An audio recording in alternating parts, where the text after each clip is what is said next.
I think I totally agree with the sentiments of everybody in India with regards to the current challenges that the country faces were more urgent to be discussed on the floor of the House, especially when the House is in session. But it was the government which, firstly, through its notification, had said that no member of parliament can raise slogans like Jai Hind and Vande Mataram. They realized they were left red-faced. They had to withdraw that notification and come up with a concept of 150 years of celebration of Vande Mataram. While I totally agree with the sentiment of the people across this country, but what Vande Mataram discussion ended up doing was to burst a lot of fake narratives, the disinformation, misinformation that began from 2014 through WhatsApp channels, trying to change Wikipedia pages and trying to change history. So the real facts, the real chronology of Vande Mataram and how it became to be understood as the very soul of our nation, united Indians, 1.4 billion people as of today.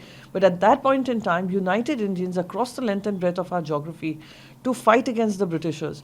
So the relevance of it, the importance of it, and the true history of it is something which was, I think, something that we had lost from 2014 to 2025, and it resurfaced and it was rediscussed.